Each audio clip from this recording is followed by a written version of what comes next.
ready to fucking rumble. Let's cook. Let's cook up. Yeah, That's what you're man. saying. Yeah, man. Let's go. Yeah. 3, 2, 1, and welcome everybody back to the Built Different Show. This is episode number 123. Yes, we have made it to 123 episodes of just talking about sports, and that's exactly what we're here to do today. I'm with Kem.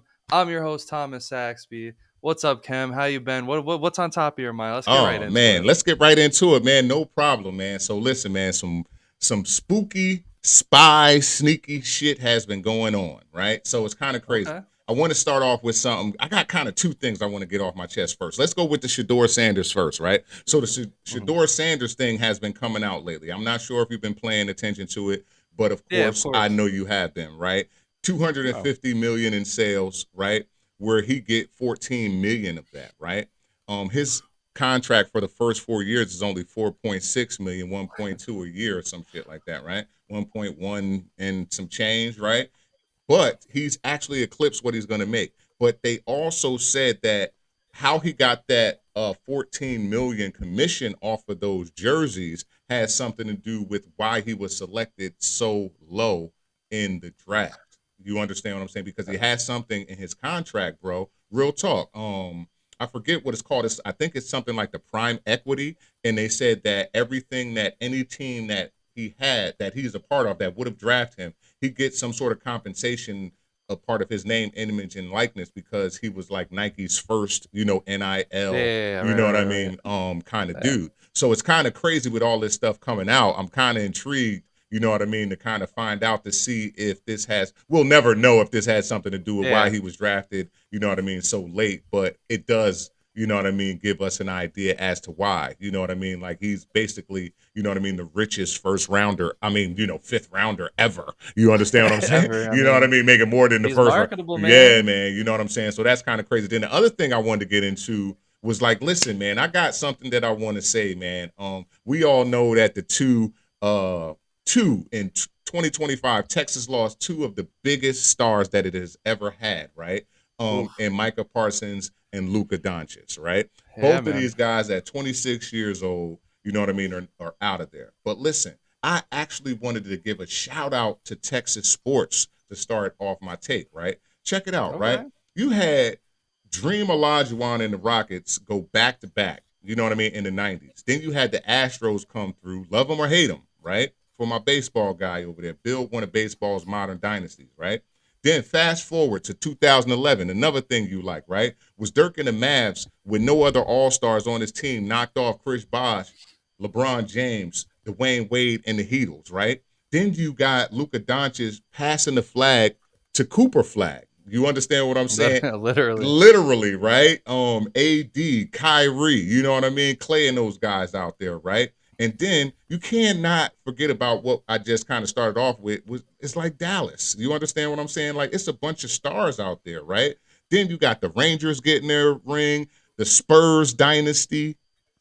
The truth is, I love that Texas happens to be one of those states, man, that is a championship driven, you know what I mean, kind of state. And it Oh, was yeah. something, you know what I mean, that because I'm, you see what's on my hat, we kind of the media Right, capital right, right, and right. kind of sports kind of funnel through here. We kind of don't take a look at other places. But man, Texas, man, goddamn, especially when you're thinking about like Friday Night Lights in high school and stuff like that. They got like what's Yeah. called like Friday Night Lights, which is like, you know what I mean, as big as NFL and college. You know what I'm saying? So, Right. shout out to those guys out there, man. I just wanted to do that. I mean, dude, like Texas sports, I Mm-hmm. mean, people got it made out there, man. I mean, like you think you go into this year, you got the Houston Rockets, the San Antonio Spurs, and the Dallas Mavericks, all with the opportunity to have, huge years. Mm-hmm. And then you go over to baseball. The Rangers won the World Series championship 2 years ago.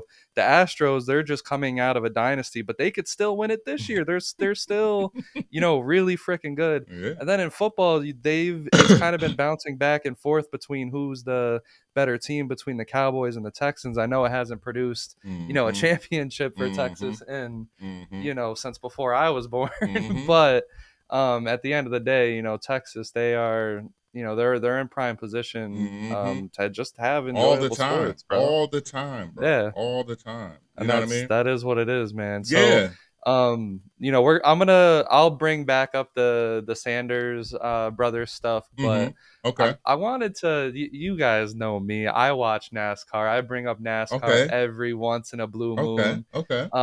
to the podcast, and I kind of it's sports related, but it also involves the basketball goat Michael Jordan. I don't know if you've been paying attention to the headlines or anything, but basically Michael Jordan and a bunch of other people have sued NASCAR. Mm-hmm. So for those of you guys that don't know, Michael Jordan co-owns a NASCAR racing team with Denny Hamlin, who is a current Mm-hmm. NASCAR driver. Yes, he's a driver, and then he owns a completely separate team.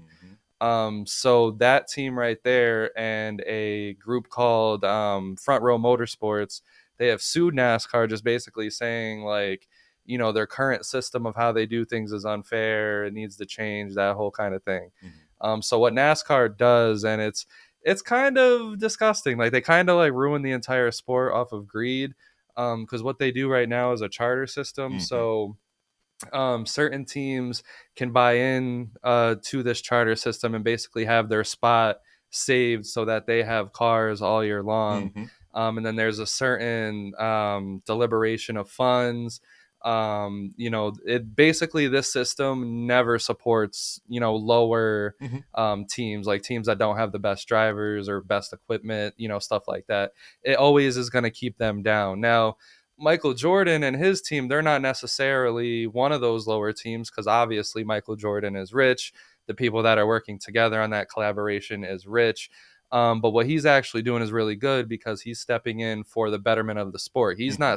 He's putting his neck and his whole team on the line, because NASCAR, how they retaliated to the lawsuit was they basically said, okay, you guys lost your charter spot. Yeah. Like, we're not going to let you charter. Then I think they did like some civil lawsuit to make sure that this year they were good, because they had to have a resolution, in the off season type shit. Mm-hmm. Because basically what can happen is if you don't have a charter and you just have one bad day qualifying, your driver's not going to make the race, which kind of ruins the whole season because you need points and you need all this other shit. So I find it interesting, man. Michael Jordan is active in NASCAR. We know he's going to be an analyst, Mm-hmm. this year, I believe, coming up for Yep. NBC. Mm-hmm. So he's becoming more relevant again by the day. Yeah. But it's just nice to see that he's kind of just over there in NASCAR trying to make the sport better. I know no one really watches NASCAR, but NASCAR used to be a fucking beautiful thing to, enjoy, and the lore of it and, everything. So I Uh-huh. just, I wanted to talk about that for a little Okay. bit. Okay. Okay. And it's Yeah, dope man. that Mike, shooting his shot like he always do, man. He's shooting his shot like he Yeah. always do. He Always. came off Always. of just winning a big fishing tour too. You know what I mean? You know what I mean? And then just coming right into suing some guys. It's kind of crazy, man. He just Bro, won he's like just like a he's million one of dollars those for dudes one that of just yeah. did whatever he wanted to fucking do in Yeah, this life. man. Mm-hmm. I fuck with MJ, man. Mm-hmm. But I got my Stanley. I'm a little under the weather, so if you guys notice my voice a little different, or if I sneeze or I do some shit, don't judge. This is the flu game. Mm-hmm. No, not even close. But yeah, I mean, if you guys like this conversation so far, make sure you like and subscribe. Leave some feedback in the comments. We're trying to bring good media back, Mm-hmm. because I know you guys see all the crazy media out there, and everyone's saying all this crazy stuff. Skip Bayless lost his mind. Stephen A. isn't good TV anymore. All that stuff. But make sure you subscribe to us. Also follow us on our TikTok. Mm-hmm. We're putting out a lot of really good shorts out there. We're getting a lot of interactions with everybody on there. Also, X, formerly known as Twitter. We're building a really good fan base over there as well. And then Instagram, just come through. That's the point of Mm-hmm. all this. Come on through. Just come through. We Mm-hmm. have a lot of things on the way. We cover basketball, we cover baseball, we cover football. The playoffs in baseball are coming up. NBA is coming back. NFL is just 1 week away. Mm-hmm. The next episode that we probably have after this one is probably going to release when the season's already Mm-hmm. underway. Mm-hmm. So with that all being said, follow. Like I said, we have a lot: wrestling, video games, the world, Mm-hmm. just getting high and fucking Join the kicking it. conversation. Hell yeah, and we Mm-hmm. have a lot. I mean, me and Kem, we're always discussing, Mm-hmm. different and new ideas. So we definitely have a lot on the way. So let's dig it. Let's go and dig into some headlines. I wanted real quick. It wasn't part of the script, but I did want to bring up that Mm-hmm. Sanders stuff. Uh-huh. I want your opinion real quick. Mm-hmm. The Browns actually, they released Huntley. Mm-hmm. They released well, they didn't release, but they traded Kenny Pickett. Mm-hmm. So now they are running with Mm-hmm. Joe Flacco, Dylan Gabriel at 2, Mm-hmm. and Shedeur Sanders at 3. Also, we know if they take him back, Deshaun Watson will most likely be back at Mm-hmm. some point this season. Mm-hmm. So I imagine the Gabriel Sanders stuff doesn't end here. What's your opinion on how that all unfolded? How it all unfolded? What do you mean as far as the depth chart and how they have them Yeah, in the depth rotation? chart, how the preseason went, all Well, that good well, I stuff. think that in all truth, in the eye test, you have to say that Dylan Gabriel was a little bit more accurate in his performances over Shadeur's performance. Shedeur was sacked 5 times in that last performance, but we also have to remember that he was playing with guys, you know what I mean, that Like he 4 of those dudes that were yeah. already cut off the Yeah, team. you know what I mean? He was playing with people, Yeah, so it was almost like a setup, you know what I mean, when you look at it that way. I right. don't want to get too much into conspiracy theories as I kind Conspiracy. you know what I This mean, turns as into I the yeah, conspiracy man, episode. because I kind of, you know what I mean, I kind of started off, you know what I mean, with a little bit of that. But at the end of the day, man, I don't want to go too deep into it, but I do think that the tape shows and they have a case, you know what I mean, as to Yeah. why, you know what I mean, he is third on the depth chart right now. Yeah, so I you know. And I mean, I'm just kind of glad he made the team. I was hoping Yeah, that he got cut absolutely. and got an opportunity Yeah, elsewhere absolutely. because I Yes. don't like the Browns, Yeah. man. But Mhm. it'll be interesting. I mean, like Joe Flacco, I like it. Mhm. Start this will They're probably be they're like one hit his last away. little You know what I run. mean? They're one hit Yeah, away. The one thing about it that is still shaky about them is like you said earlier about Deshaun Watson and potentially coming back, but no timetable on this year of him coming back. The other right. part about that is that both of them are inexperienced. You understand what I'm saying? So Joe Yeah, Flacco and his age, you know what I mean? They're thrust into, you know what I mean, the role, you know what I mean? And they got to take the bull by the horn. So either way, and then just height wise, Dylan Gabriel, as somebody we'll probably talk about a little bit later, he's pretty short. You know what I mean? He yeah. has the potential to be accurate. We've seen it. You know what I mean? Fair enough. From the lefty position, he looks good. You know what I mean? I have no problem Right. with that.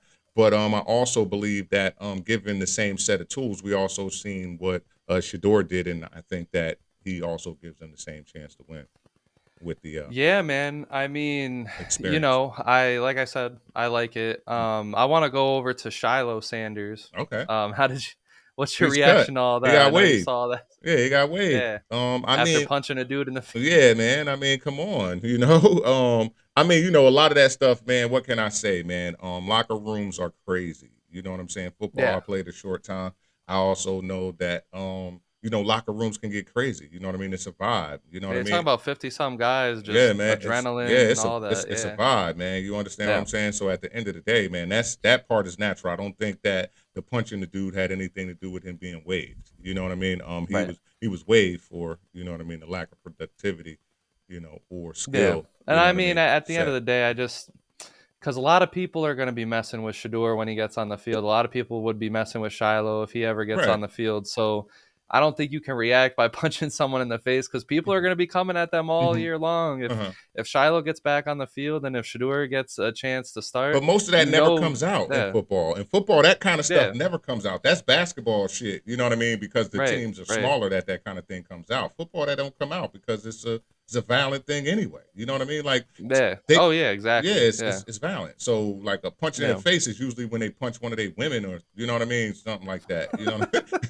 that's what those guys do. You know what I'm saying? Like it never comes out about teammates Yeah, fighting in football. You yeah. know what I mean? So Micah Parsons was traded from the Dallas Cowboys to the Green Bay Packers. As of us recording, Mm-hmm. this happened yesterday, so Mm-hmm. it's still pretty fresh. Yeah. Crazy for a season that's starting in less than a week. Yeah. That a Mm-hmm. big trade like this goes down. Mm-hmm. Way to shake things up. Mm-hmm. Jerry Jones, I think he kind of. I think you called it, man. He was kind of like, getting people kind of ready for the trade, just Mm-hmm. kind of saying, we're always going to be dramatic. Mm-hmm. We're always going to do, Mm-hmm. what we can to stay that Mm-hmm. way. And Mm-hmm. that's exactly it. Mm-hmm. What was your initial reaction, thoughts on that whole thing? I mean, it was that, but it was also dumb as hell. You know what I mean? Just because that's Yeah. you know what I mean, what they do as far as storylines. What they did was help the Green Bay Packers, the same team that whooped their ass, you know what I mean, the end of last year. So it makes no sense. You know what I mean? It's kind of crazy. What they did was give away Micah Parsons, he's 26 years old. They got back a defensive tackle that's 30 years old and 2 late first round picks. All they did was make the team that whooped their ass better and younger with a bigger window to get better by their age. You understand what I'm saying? So with the addition of Matthew Golden, everybody know, and everybody that tapped in know, I already had something to say about Jordan Love in Green Bay. You know what I mean? Like this makes them even, you know what I mean, even stronger. You know what I mean? And it's kind of crazy. It's still going to be a minute before Micah Parsons is at full Micah Parsons. You know what I mean? But man, he's got to learn the scheme. Yeah, he got to learn the scheme. He hasn't been practicing even with Dallas. You know what I mean, to get this going. You know what I'm saying? So at the end of the day, you know what I mean, he got to get game ready. So I think by game 3 or 4. You know what I mean? You'll see prime Micah, but their defense is already good. You know what I mean? Him and the other, I think the guy's named Gray, who was on the other side, who will be, you know what I mean, running it. Man, it's going to be crazy. You know what I mean? So we'll see. Showed a lot of shades last year. Yes, bro. You know, when they have it put together, bro. They never got blown out. They don't get blown out. Jordan Love being hurt those games last year, kind of. You know what I mean? I mean, they didn't really get smacked until they ran into Philly. Yeah, they lost to Detroit twice. They lost, you know what I mean, like Minnesota. They lost to who they were like in the division because of like, you know what I mean, certain things. But I still believe in Jordan Love and the ascension of them, and Matt LaFleur. I love, you know what I mean. Like I think that they got something going.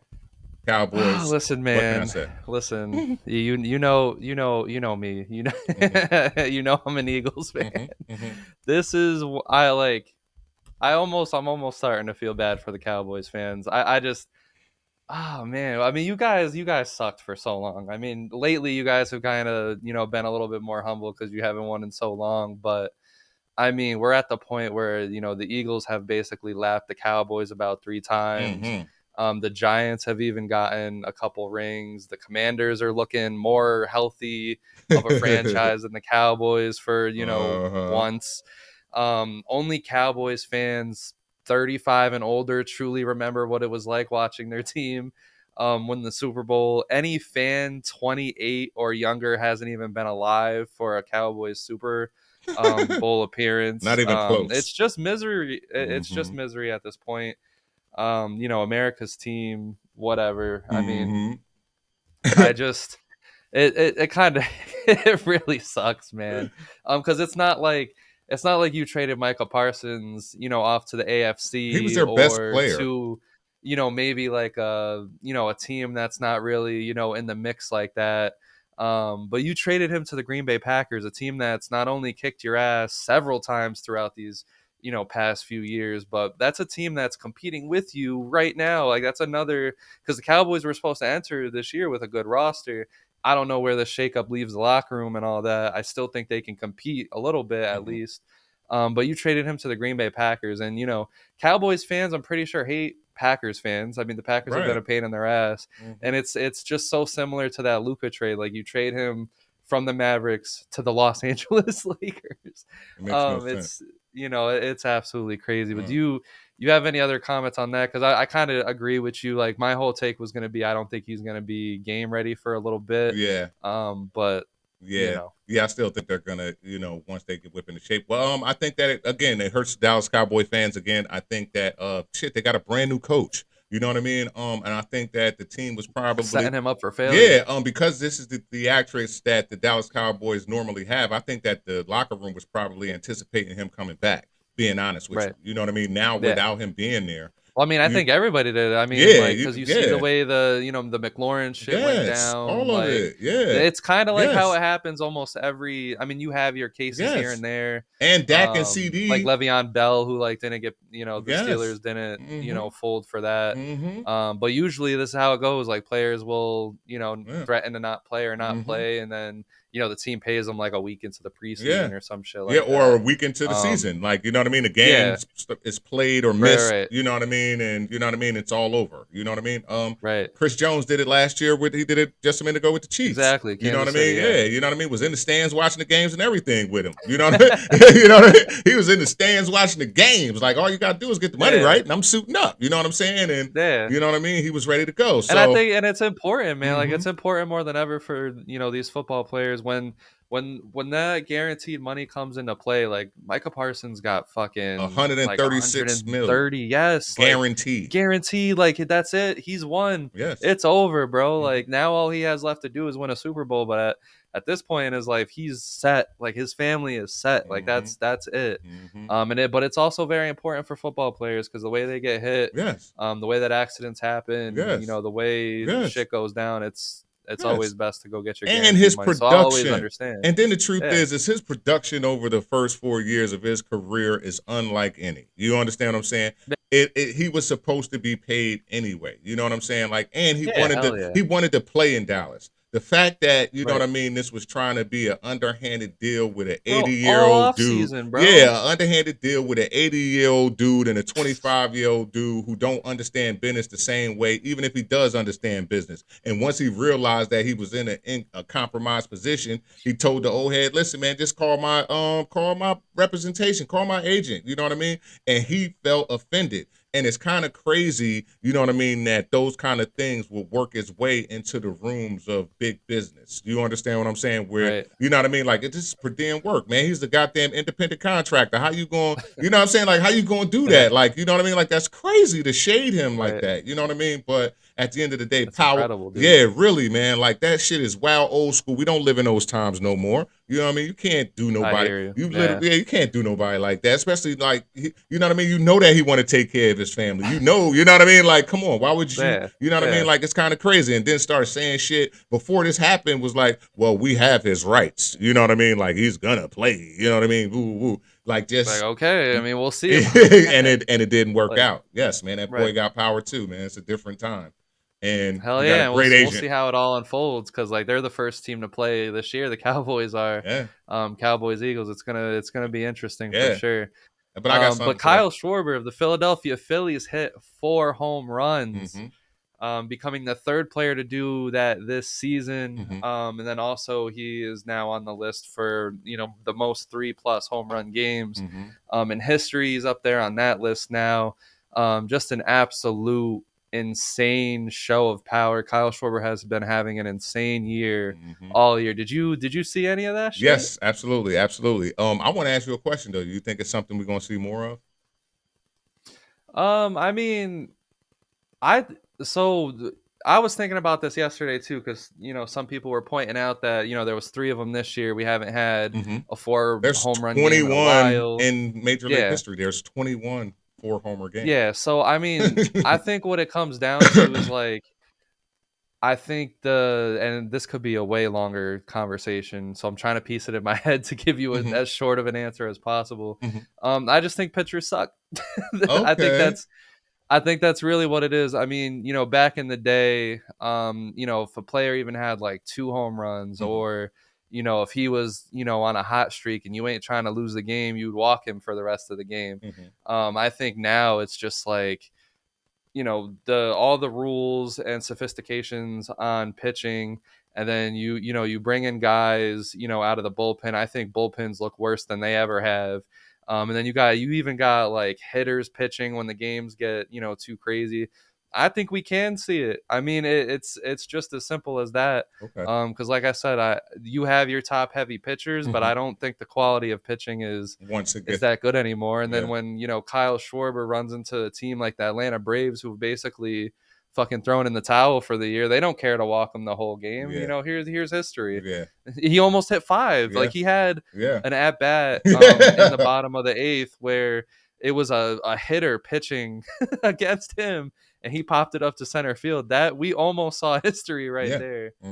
But what I really wanted to talk about with this is I might make a crazy take, man. I think Kyle Schwarber should get the MVP over Shohei Ohtani this year. That might be a crazy take. I know Shohei's having a good year at bat, but listen, if the argument is, and I support this argument thoroughly, if his pitching if because he can hit and because he can pitch so well, if that helps him get the MVP like it did in the past, I think the way he's pitching this year, which has been terrible, I think it should go against him, bro. He's giving up runs. He's only got 1 win this year.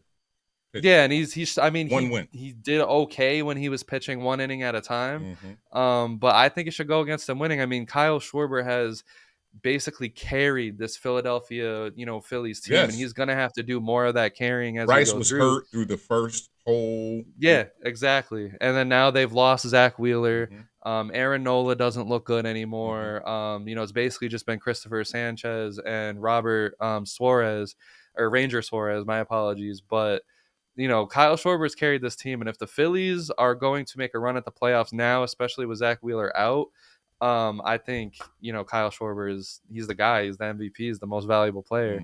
I mhm. think when you sit here and you could say it comes down to him performing or not, I think that's very, very worthy of MVP. Okay. But I have no yeah, argument against that. all right, fair Yeah. enough. So real quick before we jump into the main segments that we got, Uh-huh. Russell Westbrook is still unsigned. Yeah, man. Since June 30th and tested the free agent Yes, market and turning down that 3.47 million. It's you kind of should have crazy. accepted that It's shit. kind of crazy, man. Brody.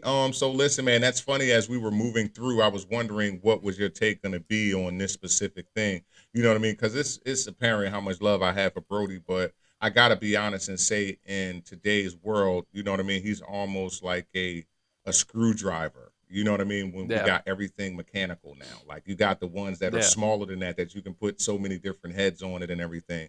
right. His efficiency, being so low, you know what I mean, with the turnovers, you know what I mean. I think that he would still play a great backup role in, you know what I mean, minutes, you know what I mean. But at the end of the Yeah, day, I don't think he's gonna get any more than that anywhere. yeah. It's tough though. I mean, like Yeah. even at that, like you gotta pay the man some money to get him in that role. Mm-hmm. And obviously Westbrook isn't going to accept the role just sitting on the bench clapping for a team. Mm-hmm. So it's difficult because, and this is what I was saying back when he was on his triple double run and all that.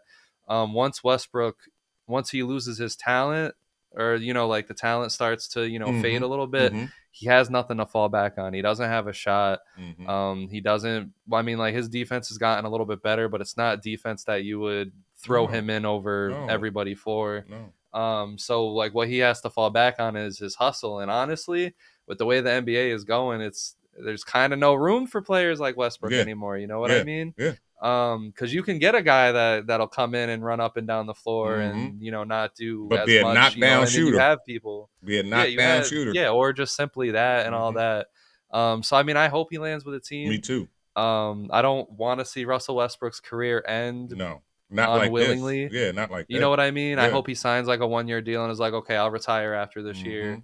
But I definitely don't, because like I don't want to see his career end like this. But then James Harden gets this like fucking walk off into the sunset. Mm-hmm. And I get it. James Harden still has his big offensive games, and he Mm-hmm. still is a high IQ player. I Mm-hmm. get that, but I've me, I fucking I disrespect the shit out of James Harden. I agree. No, this take is not a bad take. You know what I mean? Like, one Yeah. is not better than the other to me. You know what I mean? I'm being like right now in this stage of their careers. Yeah, You know I what I mean, mean? because I don't know, Uh, they got the unction going on. you know what I mean? Like one is Los at this Angeles. point of their careers, one is not better than the other to me. You know what I'm saying? Like I love Yeah, Brody, but I also know that his assist to turnover ratio, and you know what I mean, is just too yeah. For high. someone that just can't shoot, Yeah, he's like, not passing the same and that's what anymore. I He's was not about to rebounding the say. ball like that Without anymore. the Yeah, other things like that you do yeah, get from James Harden, which is going to probably still be about 15 to 20 points efficient buckets. You understand what I'm saying? Highly efficient buckets. It's not going to be, you know what I mean? And with other players around him, his assists are going to be, you know what I mean, high of too. course. You know what I Yeah, mean? So it's like it's kind of crazy. Whereas though, it's tough. yeah, it's It's tough. We'll see what happens. I mean, hmm I'm honestly just glad we don't have no what ifs with Russell Westbrook. I'm glad he had his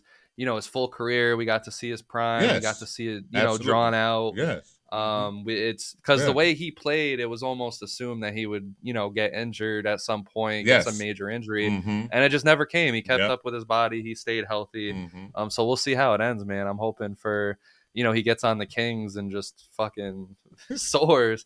But I have a feeling it'll be a lot like Melo on the Rockets. Like Mm-hmm. I don't know, man. I Yeah. don't see it It'll working. last a But few games, 30, 40 games. yeah, yeah. And then they'll just be like, "What are we Yeah. like? What are we doing, man?"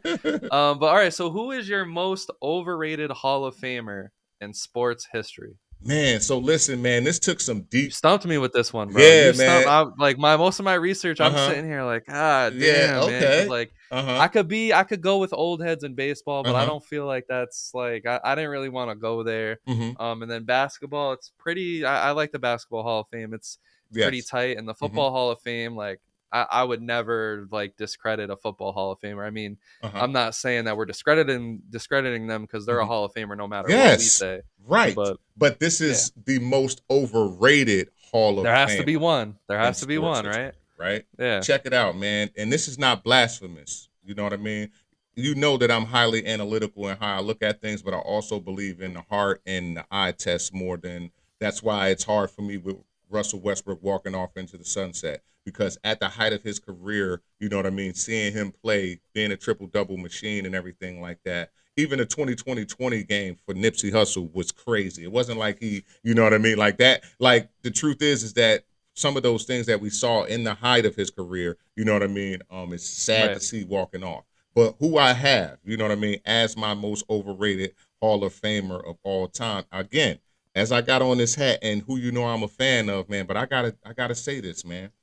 Broadway Joe Namath is going to be Okay. my most This was a guy I overrated considered, but he has Hall of like a Famer. No, listen, he yeah. has more interceptions than he has touchdowns.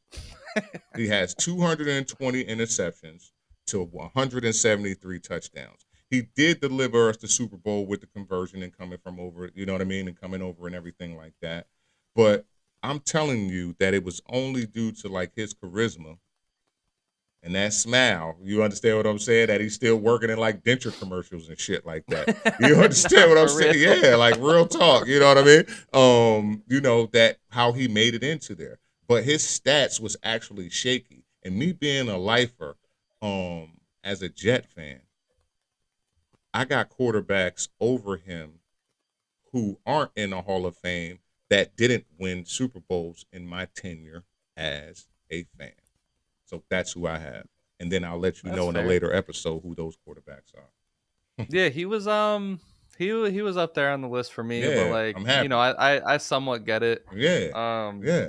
Come on, man. you know, it is what it is, You you know, know. But you you know, I guaranteed was it. thinking, man, I wanted to piss off people by saying Tracy McGrady, but I felt like that would be a little too much. I Mhm. feel like I would have given you a stroke right here on this podcast. Probably, probably.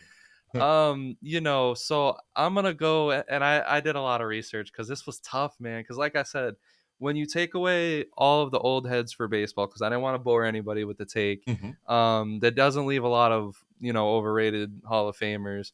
Football, I kind of respect. Yeah, I respect like every football player that's ever played. So I didn't really want to choose a football player, even though I was thinking of Joe Namath just to, because like I said, more interceptions than fucking touchdowns is nuts. And then we got to basketball, and I was like, I might have a couple options here. Like I said, Tracy McGrady was one. I was hoping Eli Manning got into the Hall of Fame so that if we ever talked about this, I could choose Eli Manning for this. But it hasn't happened Not yet. yet. So I'm gonna go with Mitch Richmond.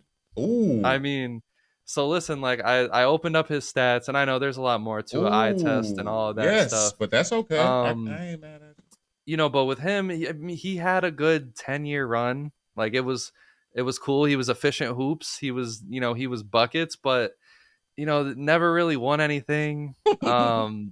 Was never a top 10 MVP.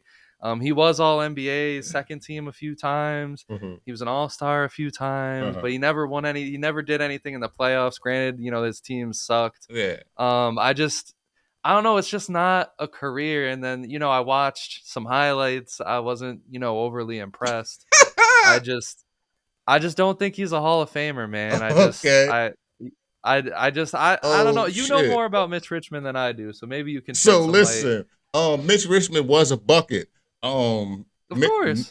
Mitch Richmond Yeah. in some of those highlights, I'm sure you watched. It looked like he shuffled around a lot. You understand what I'm Yeah, saying? yeah. So it wasn't like he was high IQ basketball, but it wasn't show stopping basketball. It was dependable basketball, but it wasn't flashy Right. basketball. You understand what Right. I'm saying? Him making it to the Hall of Fame was well deserved, but I have nothing to do. I have no problem with your take at all. I had to pick somebody, bro. And I looked at it and I was like, Yes. But all right, so we're gonna Mhm. do different or not, but we're gonna do one player today. Yes. Because Mhm. we're going into the football season. Yeah. He's gonna have big spotlight Mhm. on him. Mhm. So different or not, Mhm. Lamar Jackson. Mhm. And we're gonna say hell yeah right off top. Yes. Yeah, of Without course. a question. Yes. Different. Absolutely, man. I Different. mean, look, I'll go off on my rant, Mhm. man. Like Lamar Mhm. Jackson, Mhm. he's one. I got a lot If to say. not a lot of people see it yet, but I see it very similar to Giannis in basketball. Okay. One of the greatest sports stories, Mhm. that there is. Yeah. Because listen, man, he's in college, and they said he wouldn't be a good college quarterback. Mhm. Then he had some success, and they said he wasn't going to be a quarterback in the NFL. Mhm. They said that he should go into the NFL as a fucking running back or wide receiver. He gets picked with the last pick in the first round, so essentially passed up by almost every team in the NFL. They Mhm. said he wouldn't succeed in the NFL after he was drafted. Talk your talk. Then he succeeds, and they said he wouldn't ever be a good passer and that Talk he your should talk. still consider being a running back. Talk your talk. Then he becomes a good passer, and they said he wouldn't ever be an MVP. Then he wins two of them things, and then they said he wouldn't win a playoff game. They Mhm. said he'd never be the best damn quarterback in the NFL. Mhm. And I'm here to tell you that he is absolutely the best quarterback in the NFL. And now they're of course saying he'll never win a Super Bowl. But listen, he got the extension. He got the accolades. All that's left is a Super Bowl, and I'm gonna have so much fun, over the next couple of years watching him fight like hell to Mhm. get that. Because that's what he's done with everything in this journey of him playing football is Mhm. fighting like hell to Mhm. earn everybody's respect. Mhm. And I'm Mhm. here for it. Lamar Jackson is my number one quarterback going into the NFL season, and I expect the Ravens to be there in the Super Bowl this year. Mhm. I don't know if they'll win it because Mhm. if they face the Eagles, Mhm. you Mhm. know what I mean. I don't Mhm. know if they'll beat the Mhm. Eagles, Mhm. but we'll see. Well, it's football; anything can Yeah. happen. Yeah. But Yeah. Yeah. I'm Yeah. fired up for Lamar Jackson Yeah, going yeah, into this yeah, year, man. yeah. And listen, I don't know what y'all expected. I know that y'all be thinking that me and Tom though, but see, this is why this goes on. You understand what I'm saying? Because more times we agree than we actually disagree. You understand what I'm Right. saying? I'm actually just gonna put some numbers to some of the things that you said, right? With some of the This is things, why we need yeah. Matt here sometimes. Straight up, let's just dispel some of the things, right? That a lot of people try to say what you said, right? So he couldn't be a typical quarterback or a proto, you know what I mean? The typical quarterback, right? Let's check this out over Lamar Jackson's career, right? The typical quarterback usually never rushes over 1,000 yards in their career. You know how many Right. times Lamar Jackson has done that? He's done that basically 6 times. He has over 6,000, you know what I mean, rushing yards as a QB. All right. He's already the best mobile quarterback of all time. Ever. He has two Yeah. plus 1,000-yard rushing seasons himself as a QB. You understand what I'm saying? Like real talk.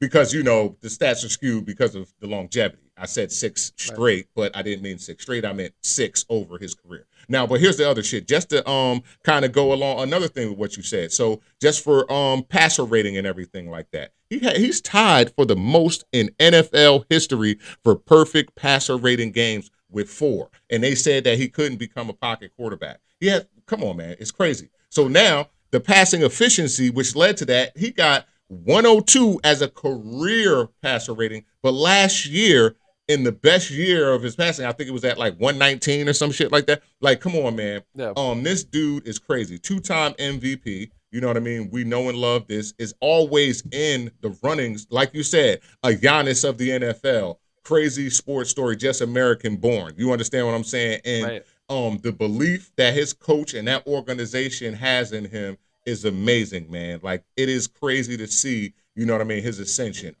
Every year, man, for the past couple years, I got these guys, you know what I mean? Like, but it's dope to see some more added to his package and the team's package. And I also got something for what we're going to talk about a little bit later, man, but it's kind of crazy.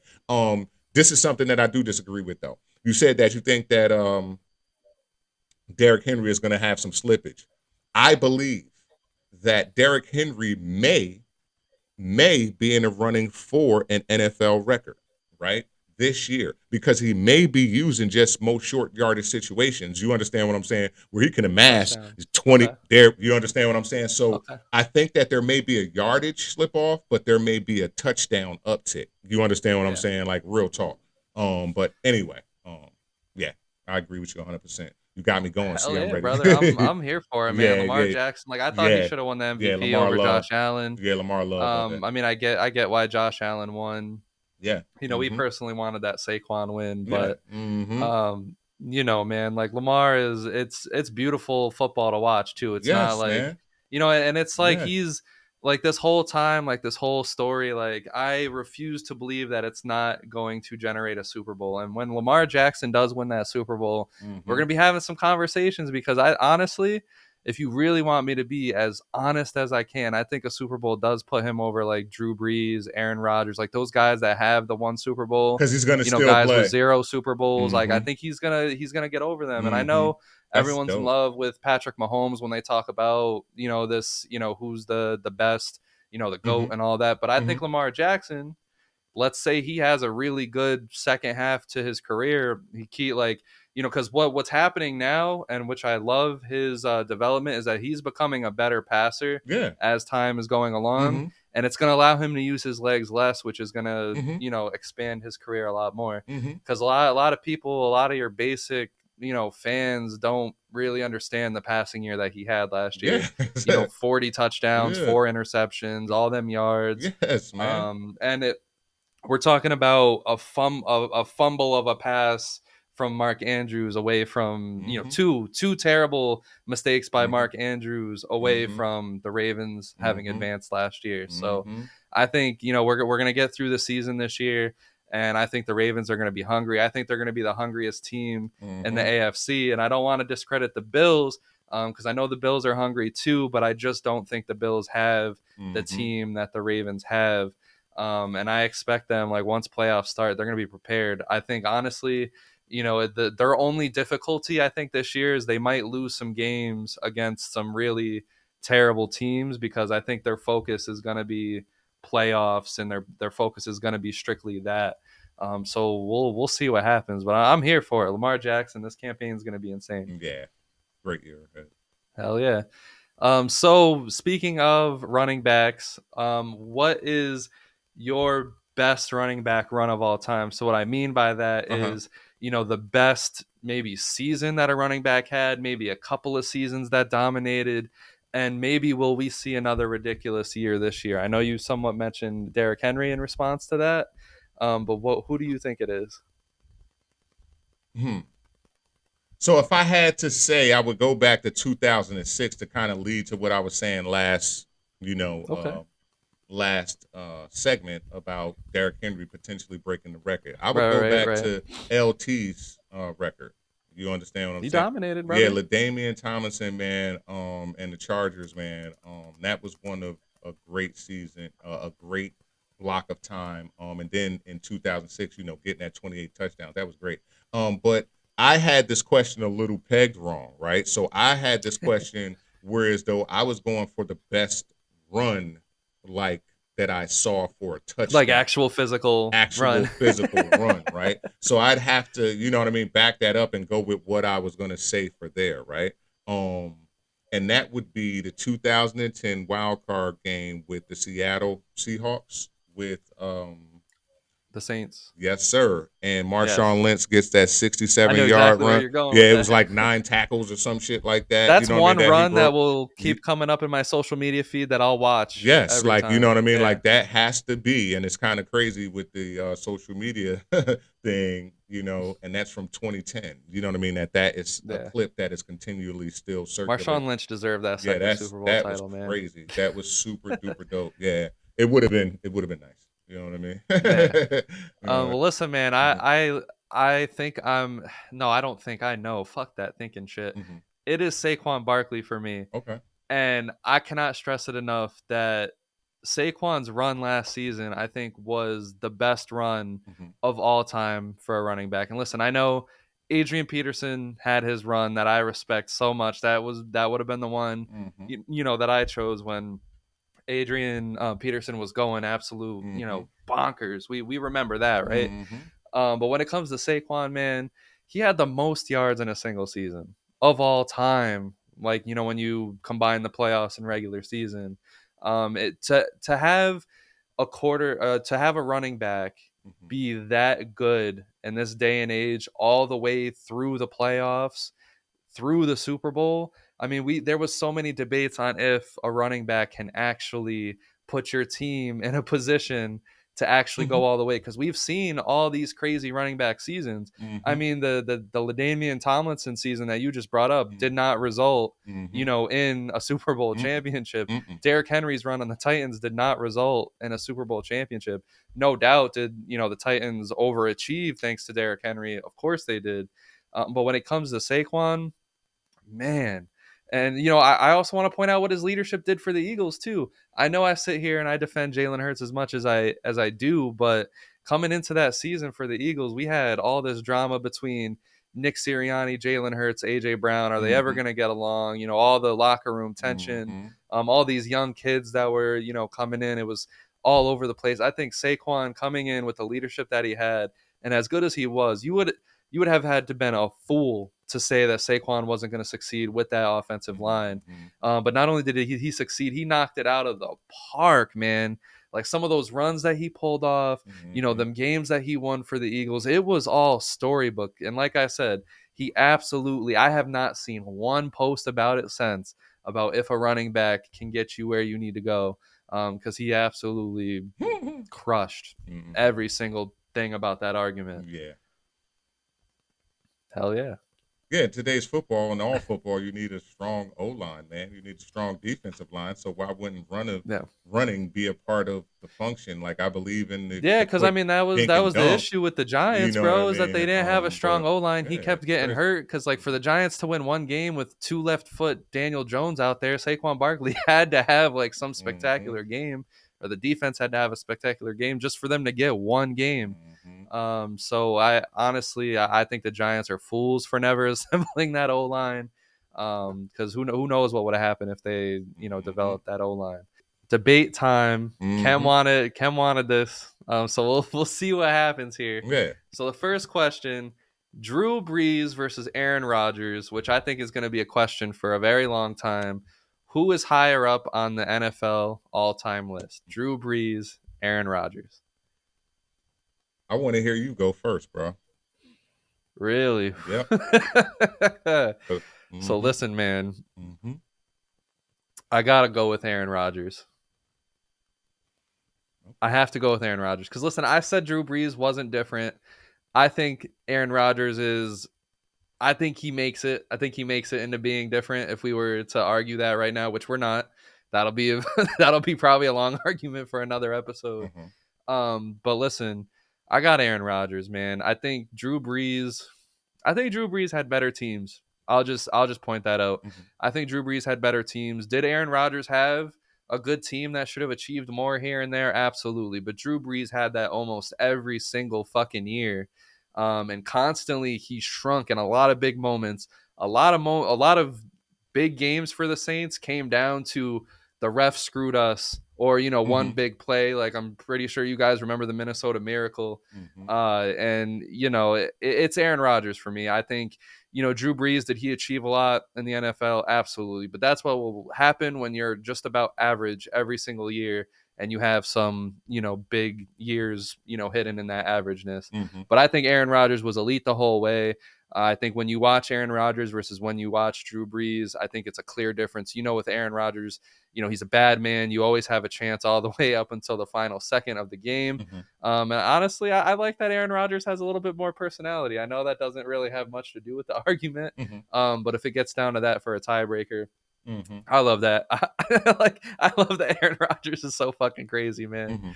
Mm-hmm. But who do you got? All right, And man. then we'll argue if No, we. this one right here is really no debate, man. Aaron Rodgers is the more talented quarterback.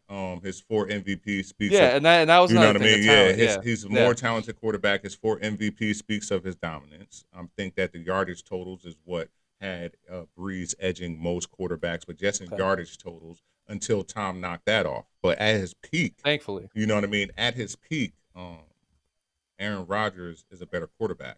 The other thing that I would put into this argument to buffer that Aaron Rodgers is quarterback is that he has the best TD to interception ratio of all quarterbacks with over 5,000 Right. attempts. So at the end of the day, the yardage thing doesn't really, you know what I mean? That just it's almost like the That argument just of happens when you're yeah, just healthy and yeah, you you're play as playing long as he longer. did. You know what I mean? Like that's Yeah. all that is. You know what I mean? That's why the yardage thing was his for so long as well. But it also leads to why, you know what I mean, that one Super Bowl appearance, you know what I mean, doesn't amount to enough um, for Drew Brees. You know what I mean? He got the MVP in the Super Bowl as well. You know what I mean? But Aaron Rodgers has, Yeah. you know what I mean? He's the Super Bowl MVP along with 4 season MVPs. MVPs, yeah. You know what I mean? I don't honestly like people can say what they want. I really don't think it's a debate. I mean, the only thing that I think you could really say about Breeze is maybe his Super Bowl win was more spectacular, because of Mm-hmm. Katrina and all that. Mm-hmm. But I truly do Yeah, feel that that shit ain't the got nothing Saints to had do with better teams over the years. I think he should have won more. it. Mm-hmm. A lot of people will argue that Aaron Rodgers should have won more, but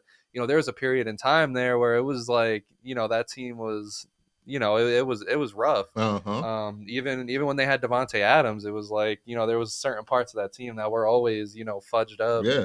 This is the best But we would Green Bay team ever that they got right now. That shit is the crazy. one I mean, oh that's take. they had the one with Reggie White and Brett Favre and everything that was really good, but this could be the with the window and the age of this roster, they have a window to be, you know what I mean? Like we ain't talking about like Yeah. Lambo, you know what I mean? But I'm talking about in present time. You know what I mean? In current time. Yeah, because I mean, you consider They got a how chance, bro. weak.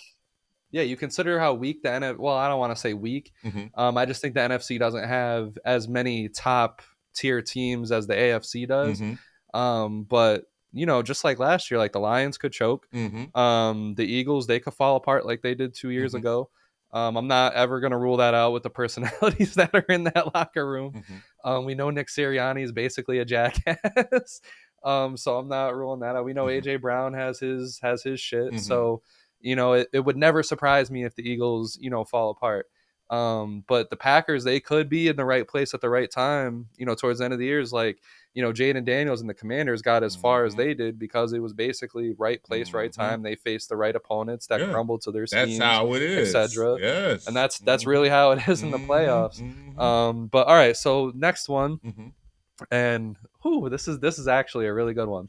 Who's currently higher on the all-time basketball list for you, Carmelo Anthony or Jayson Tatum? So this is a loaded question, right? I So don't want to hear no projections, because I think we all know Jayson Tatum can eventually, right. undoubtedly be ahead of Melo. But Mm-hmm. well, what do you got? Damn, man. So if we go with right now, right? Right now, I'm going with Melo, bro. You understand what I'm saying? Okay, Right now, I'm going with Melo. all right. 19 seasons, 203 to 2022. You understand what I'm saying? He's 2017 to present. All right. 10-time All-Star. He hasn't even had 10 years to be a 10-time All-Star. You understand what Yeah. I'm saying? So even though he does have a chip in there, okay? Yeah, and like a lot of people argued with, and that's why I wanted to bring this to the podcast, because a lot of people were arguing with me on Twitter, because I said, listen, Carmelo Anthony has a fully established, resume. done, like it's like his What are you career's already talking about? done, like it already Yes. happened. He is one of the best bucket getters of all time, Yes. one of the best Olympians of all time. He Yes. has a college championship. Yes. He has a scoring title in the NBA. Yes. If it wasn't for LeBron's dominance, I mean, he would have a lot more fucking achievements Yes. there, because like when you consider like Miami Heat LeBron, you have to also consider like just how unstoppable he was during that time. Yes. Like we're talking about people were getting snubbed of the first team. People weren't winning championships. People weren't coming out of the East but LeBron. Like he stopped a lot of shit during that time. Yes. And you can say what you want. Steph Curry, has had, I think, a little bit more success than LeBron, Mhm. in, their times of, them clashing and shit. But when it comes to that, all of that considered, Jayson Tatum, like if his career was to end right now, like if he doesn't come back from this, God forbid, he doesn't, come back correctly from this ankle, Mhm. from this Achilles injury, Mhm. I don't think he's higher on the all-time list. Does he have an MVP, or does he have a ring? Yes, but he didn't even win an MVP, in those tries. And I get it. Melo never made a finals, so that is what it is. But Carmelo Anthony also never played for a franchise that actually built a phenomenal, what almost was a dynasty in the Boston Celtics. Mhm. Remember, he played for the Nuggets. Mhm. They were never considered, Mhm. a team that was better than the Spurs, than the Lakers. Mhm. Maybe they could have went on a run, maybe. And then it was the same thing with the Knicks. Not a better team than the Heat, not a better team than some of those other teams that were coming up around that time. Mhm. So, what it all boils down to me is who had a better prime. I think Melo was way more feared than Jayson Tatum was feared. I Yeah. think Tatum has these games where it's like you just sit there and you're like, what the fuck, dude? Where it was like, with Melo, he was pretty much consistently good at fucking shooting and getting his shots. Even on his off nights, Mhm. he was always a presence. I think, Tatum might be a better rebounder, might be a better defender. But I gotta take Carmelo Anthony still. Do I think Jayson Tatum will be higher on the list? Yeah, of course. I mean, look what he's achieved, so far in his career. I mean, the trajectory shows that he's going to be one of the game's best players Mhm. ever. Yes. But right He's now, piling up NBA first teams already, bro. He does exactly, have a and Finals MVP already from winning their championship. You understand what I'm not a saying? Finals MVP, Yes, but he yeah, won he did win. Oh no, sorry, he didn't win the no, Finals MVP. Jaylen Jaylen Brown Brown. won that. Sorry, they Yeah, gave that to Jaylen Brown. Sorry about I that. was about to say no, Yeah, Kev, sorry, no. brother. Yeah, Jaylen Brown won that. Sorry, but I listen, can't like a fully established career, man. He's yeah, one of the best bucket getters of all time, and I hmm hate the Carmelo Anthony disrespect that he's starting to get. I mean, I disrespected Melo when he was playing because I thought, you know, I thought what I thought, but yeah, yeah, yeah, man. I think that with given the same sum of parts, Melo, you know what I mean, would have been even higher. But the greatest thing about it is that again, 3 Olympic gold medals. He's top 10. He's ninth in NBA all-time scoring. You understand what I'm saying? Like out of the league, the with top 10, thousands of players. top 10 of the league, right? But what Jayson Tatum is doing, man, that 5 straight conference finals appearances and shit like that, with 2 finals appearances, I that don't, and this will be a no, hot take, it's man. this is This, listen, we went Melo, but the point is that at the end of his career, Jayson Tatum will be higher. of course, as Yes, long as he comes back from this Achilles yes. injury, and I think like with modern day medicine and stuff, Without a we've seen question. comebacks You can go from. get stem cell. Man, you can go get stem cells down in Mexico, bro. Like, you understand what I'm saying? Like, real talk. Shit. um You better come back, right? This Like, might be a hot take because you bring up the conference championship appearances and mm-hmm. all that. Mm-hmm. I think that's more so alluding to the great front office of the Boston Celtics than it is Jayson Tatum. And I Man, get he it. played Jayson in Tatum them. has been good. Yes, he played Jayson in them. Tatum has been, 28, points per game scored, Yeah. shit like that. I just think if Jayson Tatum was on a bad team but still had this talent, um, I don't think I don't think we'd be talking about Tatum the same way we do today. I think a lot of it has to do with the Boston Celtics. Okay. But Okay. I mean, um, I wouldn't. That's something we would have to argue draft night. You understand what I'm saying? Like, right, because at the end of the day, he walked into Brad Stevens, who already was 10 years ahead when he got there. You understand what I'm saying? He had a right, 10-year plan. You know what I mean? So at the end of like it's clear that Brad Stevens had a 10-year plan when Boston hired him. You know what I'm saying? So yeah, by drafting the players that he did, you know what I'm saying, it was a plan. So at the end of the day, he did get a chance to develop. He came from Mike Krzyzewski. You know what I mean? To go to Brad right, Stevens in Boston. Come on, man. He was gonna if of course it probably wouldn't have looked the same way at another. He would have a Melo type career. Like we don't even know if he would have developed into Melo. Like you understand what I'm saying? Like in all right, truth, you understand what I'm saying? yeah, Like not had he because Melo actually won a chip in Syracuse. You know what I mean? And still developed to become one of yeah, the purest scorers in NBA history. right. Jayson Tatum was a developmental guy who, you know what I mean, was great, you know what I mean, in high school, had a year with Duke, you know what I mean, did his thing, but he wasn't fully developed yet. I mean, I said, Yeah. yeah, Duke, yeah. Excuse Yeah, me. and I mean, like when it comes to Jayson Tatum too, like I get it. He is a top scorer in our league. He's a top player, in this league, top 10 player.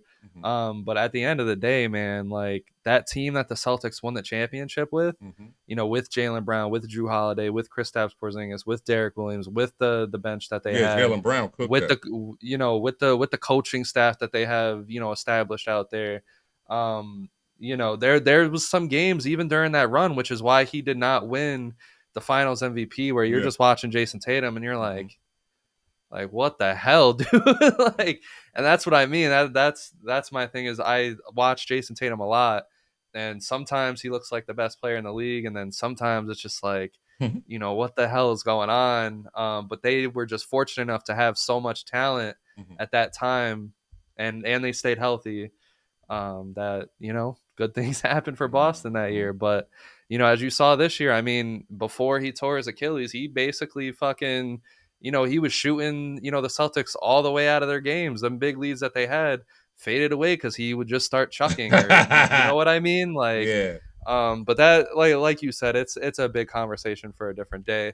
So our last debate point, which I feel this is the one we're going to disagree on. Yeah, you say something crazy. Finally, we need one that we disagree on. You say something crazy. Then. Shaq and Kobe, or Steph and KD? This is a no-brainer. Shaq and Kobe, bro. This is where we disagree. Well, listen. Well, let's go ahead. So how do we disagree? Shaq and Kobe. Let's start right here. Go ahead. 3 championships together.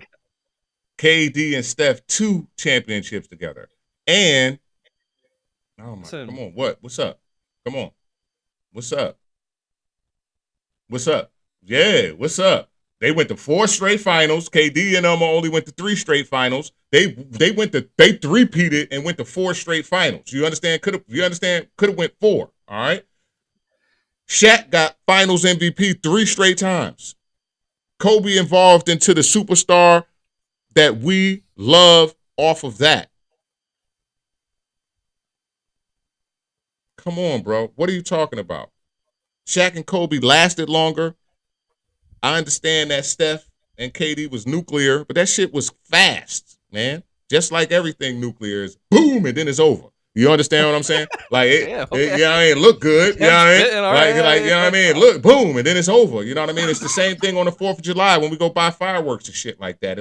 It's amazing for a minute, but it's over. That's not what we got with the Los Angeles Lakers, or just say Shaq and KD, bro. Like, we're not going to do that. I'm not even going to let you do that, bro. I'll run down KD and Steph stats for you, but at the end of the day, the 3-peat and the 4-time finals is clear dominance that we did not even see at all with Steph and KD. But you can shoot your shot. That was good, man. Listen, and I respect it. Look, I think if I was to sit here and make a ranking of who I think the best duo is of all time, I think I would have Shaq and Kobe first, because we're combining achievements and we're combining all that shit together.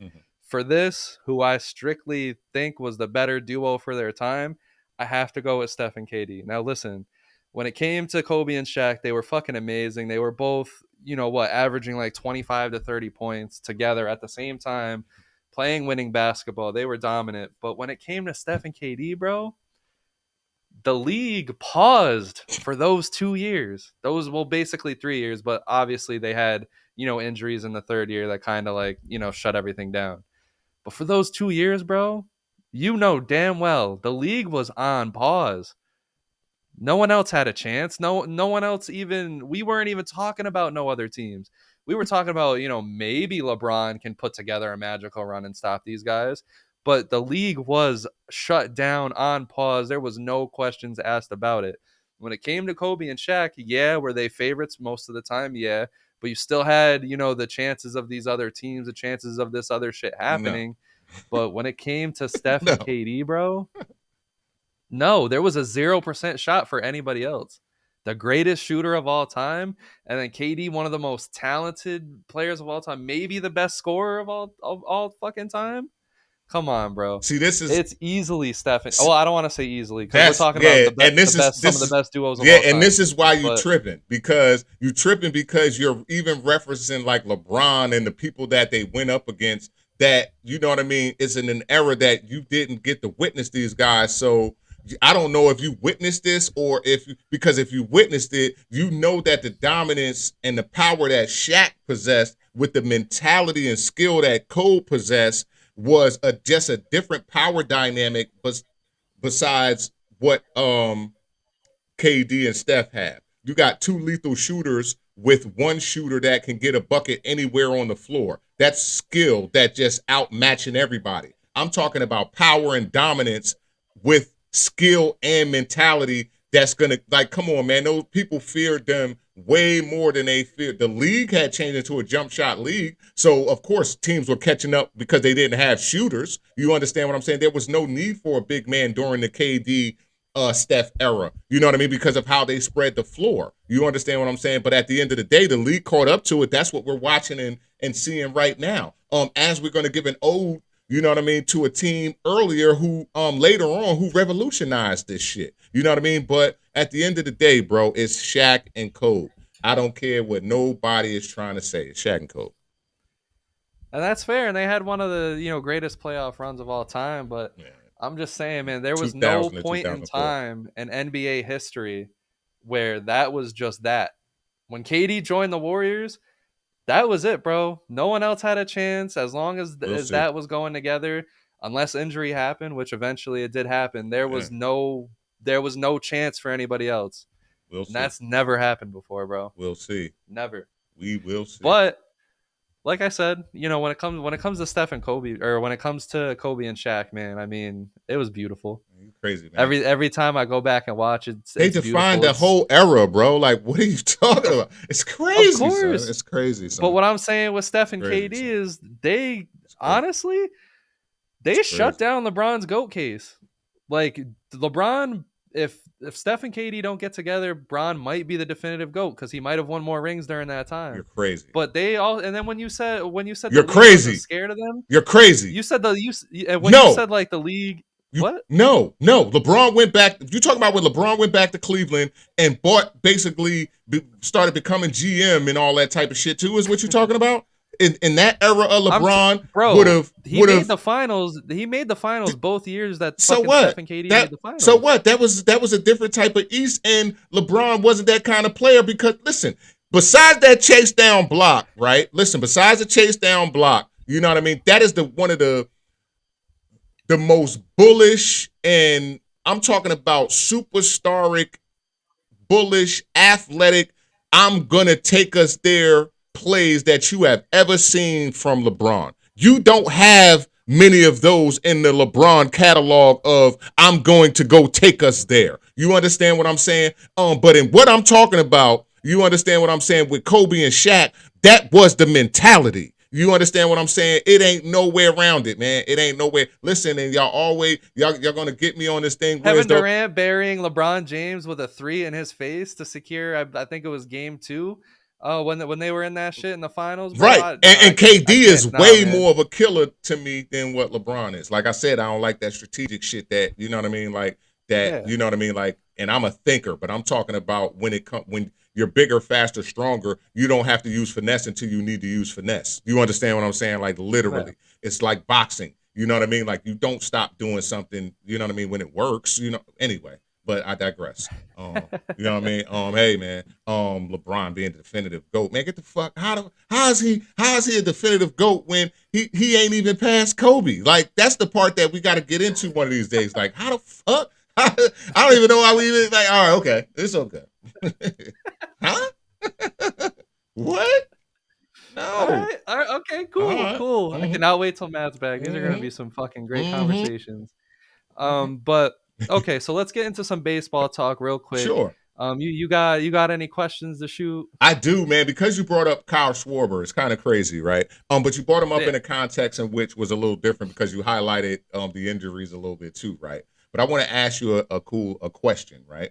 Do you think that the Phillies, the Dodgers, and it's crazy, you shit on the Braves too.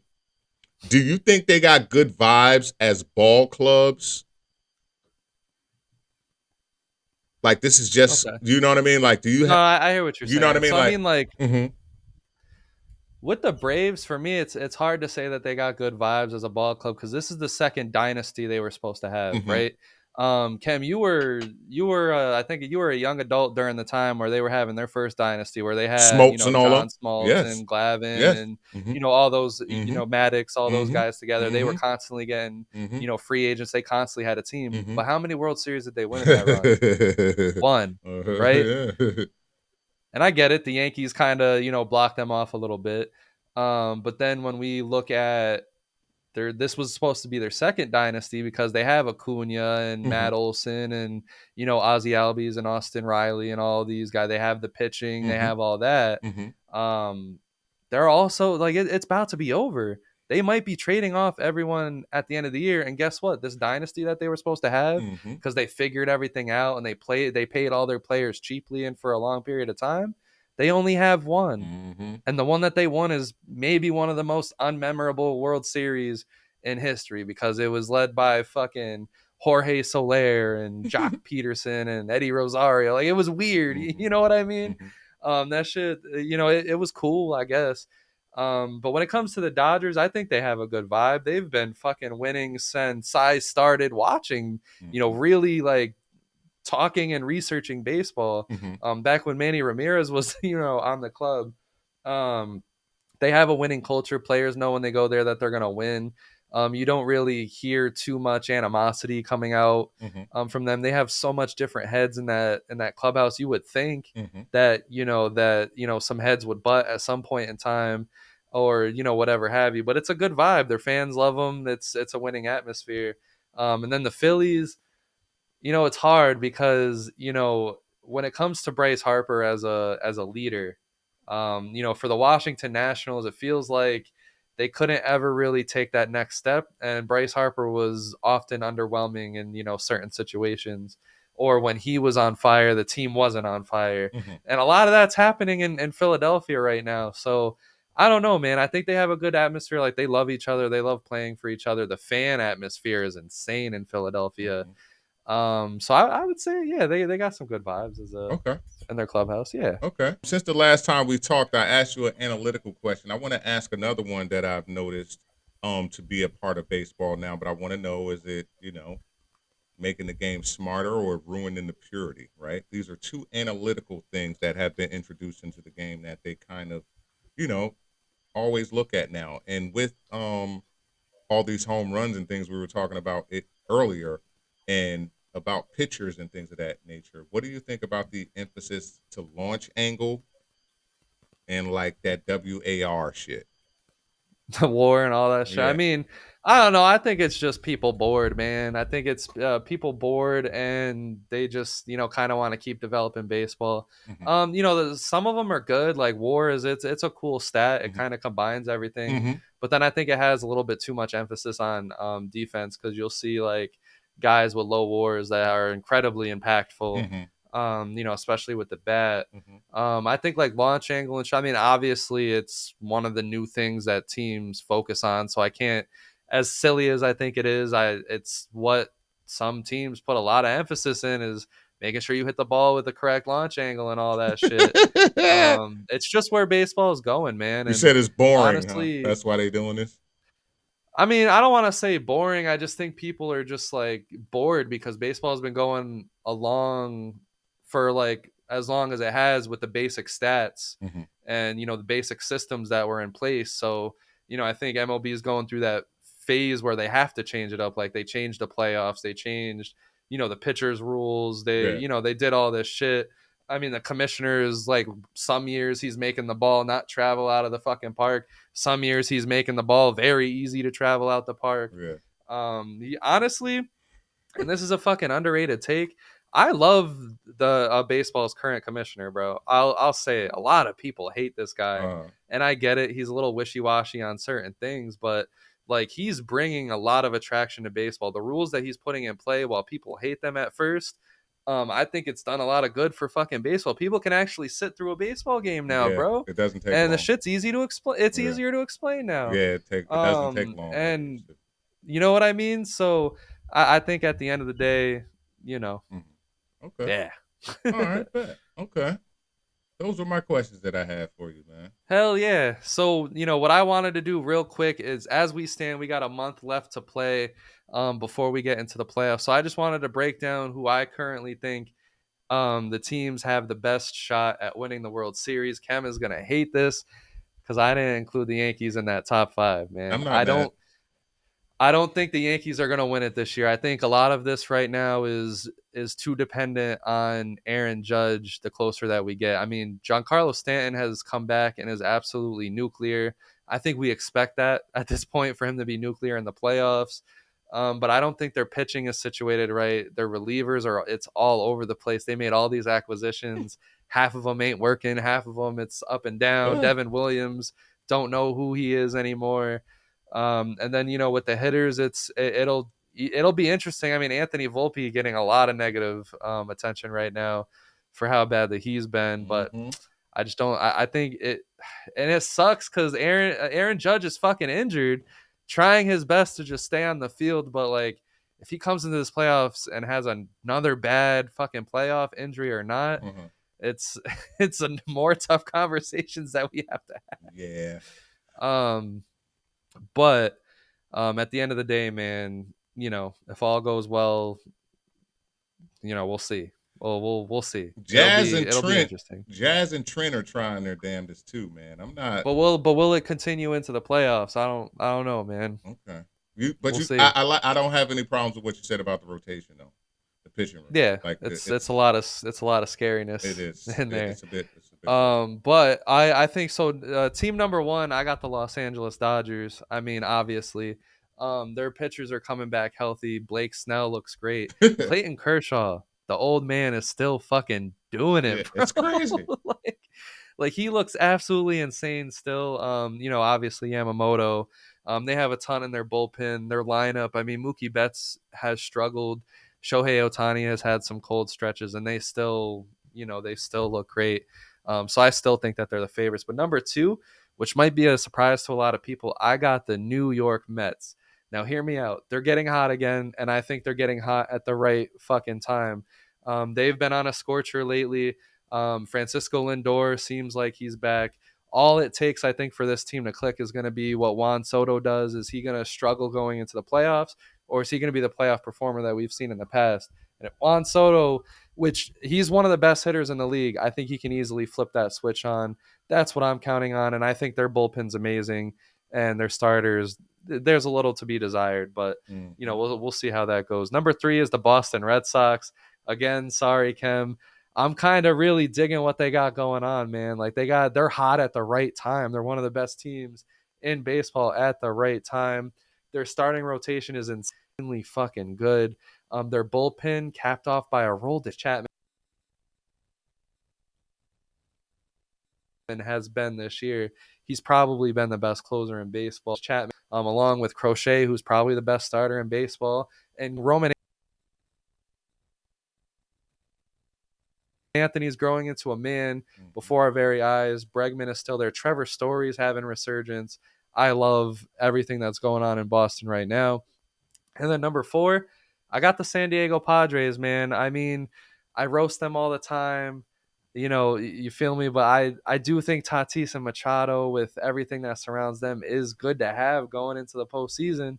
Their bullpen is solid. Their starters, that's another team where their starters are like, they're performing really well right now. They have one of the best ERAs in the league, but, we'll see how that goes. And then number five, I got the Houston Astros. Never count the Astros out. Yordan Alvarez just came back, and he is looking fucking good. Jeremy Pena looks good. Their starters look good. Their bullpen looks good. So we'll see how it goes. But that's the five I have right now. In the future, I'm going to put a new statistic that will come out like the day before the postseason starts. We'll see how good it is and how much it can predict the playoffs. But I have a little stat that I want to put together. Stay tuned for that. So Ken, why don't you take us away with the different or not NBA teams? Because you made this segment. I want you to lead this one. Yes. So different NBA teams, right? We got three of them today, right? Different or not. Different or not. The 2001 Philadelphia 76ers. Are they different or not? All right, so this is the 2001 76ers that lost to the Lakers, correct? Yes, sir. Mm-hmm. In five, with the famous jumper stepping over coach now, Tyronn Lue. Man, this is tough. Mm-hmm. I'm not gonna lie, because you had the MVP on the team. There it is. You had the defensive player of the year on the team. You even had the sixth man of the year on the team. Yes, you did. Mr. Aaron McKee. I think a lot of people discredit like this is the thing that happens too is that like over time people only remember the superstars. They only remember the guys that obviously get talked about Mm-hmm. moving forward as we go along. Mm-hmm. I think this team is absolutely underrated. A lot of people say it was AI and that was it. And I get it because when you look at 31 points a game and the next person at 12 Mm-hmm. points per game, Mm-hmm. you would say something like that. But this team had great defense, Mm-hmm. good role players. Yes. Obviously, they had the sixth man of the year, Mm-hmm. they had the defensive player of the year. I'm gonna go ahead, man, because it's tough because they didn't win the championship. Mm-hmm. But they did take a game. They were the only loss for the Lakers that year. Mm-hmm. I'm gonna say they're different. I want to hear what you have to say, but I'm gonna go ahead and I think the 2001 Philadelphia 76ers are different. Here it go. This is why they different, brother. The verdict is they are different from me as well. Okay. They ain't win the chip, but one true superstar. A true superstar. Six man of the year is a six man of the year. Defensive player is a defensive player, right? Matumbo, that's one of his knocks. Even though he could have been in the Hall of Famer that I had a problem with, right? Because he was totally defensive and had offensive deficiencies throughout. So at the end of the day, man, he embodied toughness in the culture that is the NBA right now. Like Iverson dragged those boys there, man. Like real talk. So at the end of the day, that is different. Yes, sir. Okay. We agree, 100%. All right. The We'll next take one I that. got. The next one I got for us, man. I kind of alluded to it earlier. I don't know if you know what I'm talking about. I said they helped revolutionize some things, man. But we're gonna go with the 2007 Phoenix Suns. Okay. Are they different? They had a 61 and This one. 21 record that year, second in the West. Steve Nash, Amari Stoudemire, Sean Marion, Mike D'Antoni, 7 seconds or less. Oh, 7 seconds. 7 seconds. Yep, that was the offense. 7 seconds or less. Oh, I thought you were giving me 7 seconds. No, the offense. um. Oh, this is tough, man. Because I loved watching that team. They lost in the Western Um. semis. They ain't win a chip either. Yeah. Okay. I'm gonna. Damn. Just a Ah. hint. Cam. Just a hint. None of the three teams have won championships. Fair enough. I'm. Oh, dude, this is rough because I don't know, and I don't know how you feel about it, but like, as much as you love watching them on TV, I just don't think this team was different, brother. Okay. I just don't. I mean, yeah, like that starting five was insanely good, and not only was it insanely good, it was insanely efficient. Like four of those five guys had a field goal percentage over 47. Do you know why though? That is And it is because like I said, yeah, the offense. it's the Yeah. prototype for the modern NBA offense. Like right Oh, now. man, well, what do you think? What do you think about the whole thing? So man, I think they were unlucky. I think they changed the league forever. The suspensions messed them up. You know what I mean on that finals run with that Ori hip check that they gave them. You know what I mean. But I think that in all truth, I cannot say that they're different. Yeah, because I mean, if you would have talked about the team that was the year before this, which I believe was Amari Stoudemire in his rookie year, Mm-hmm. I might have said yeah that they were different, or even like, man, um, yeah, no, I 2006 and can't even. seven. That's The 61 and Spurs were 21. just a pain in their ass, bro. Like Mm-hmm. they could not get by the Mm-hmm. Spurs. Mm-hmm. That's why it's hard It for them to was be different. That dynasty is damn, also what makes the Spurs different in that time. You know what I mean? So it's hard for them to be yeah. different. You know. So Oh, do you think they're different or not? mm-mm. I'm going no. No. Mm-hmm. Unfortunately. I think I'm just gonna agree with you because I don't want to sit here and argue about the 2007 Suns. You I sure? don't know, man. Because like Steve Nash, I mean, I know this wasn't a year that he stole MVP, but like Mm-hmm. I feel like he has stolen MVPs. I thought they were a little overrated. Mm-hmm. But a fun team to watch. Like I love Amari Stoudemire. I Mm-hmm. love watching Steve Nash hoop. Mm-hmm. Sean Marion with his ugly ass shot. But Yeah, It's that like, weird man, shit. look. But yeah, I mean, I'll just agree with you for the sake of I don't want to sit here and argue. Okay, no problem. If you don't want to argue, I'm gonna take you a little bit more in history. See, I gave you two early ones, man. This one goes back a little bit older, right? But I know you know about this because this is some of the things that I bring Of up when I course. talk, right? Yeah. So in 1993, 1994, you saw me wear this hat before too.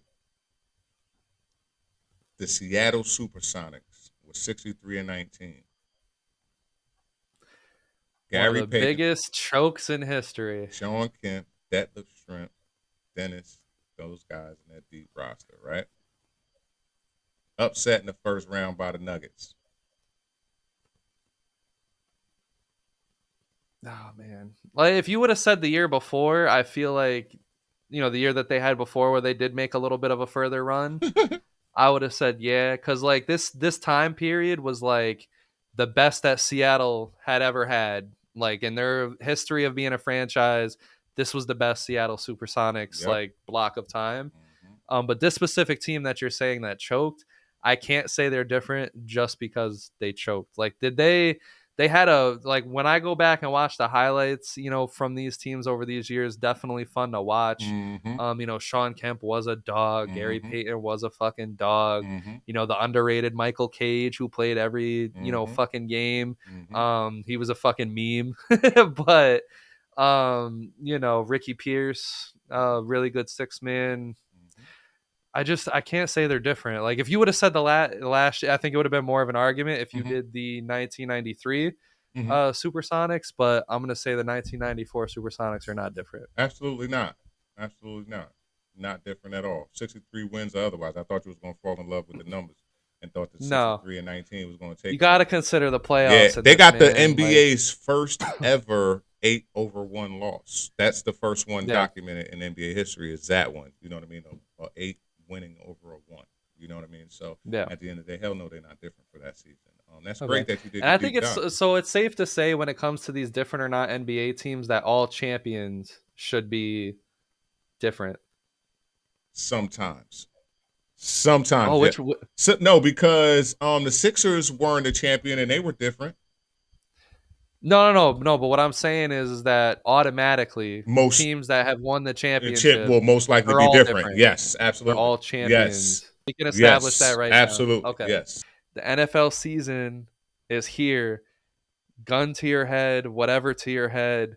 Who's going to be in the Super Bowl? Let's take it out that way. Gun to my head, who's going to be in the Super Bowl? Yes. The Baltimore Ravens and the Green Bay Packers. Damn, Pat. So Micah Parsons is going to get the Packers all the way to the bowl? Yeah. Okay. All right. I think. Damn, do I be a homer here? You know what? I said it earlier. I got to be consistent. I'm going to go with the Baltimore Ravens, and I think they end up facing the Detroit Lions. Listen, the Okay. Eagles, Okay. that's my team. Yeah. I love them. I Yeah. think, they're the best team until they're not. This is a prediction. I just think the Lions have been through a lot. If they get there healthy, I think they're gonna want it. They're gonna want it bad, especially with how last year's run ended so With so 13 players lamely. hurt. Yeah, They had and 13 it did players not hurt. end the way they wanted to, but I think they're going to be locked in. I think, obviously if the Lions don't make any noise this year, we're going to be having some conversations, but I got a Jared Goff jersey hanging up and I can't let go of that one. So yeah, I think it'll be the Lions and the Ravens, and that would be a fun Super Bowl to watch. Mm-hmm. But with that being said, I already said it earlier. Make sure you guys subscribe, leave some feedback, follow us on all of our socials. We got a lot of different content going on all over the place. Yeah. Just buckle in. You're not going to find the better laughs. You're not going to find the better aura, and you're most importantly not going to find the most hottest takes, as you will here. We have a lot coming up. Stay tuned.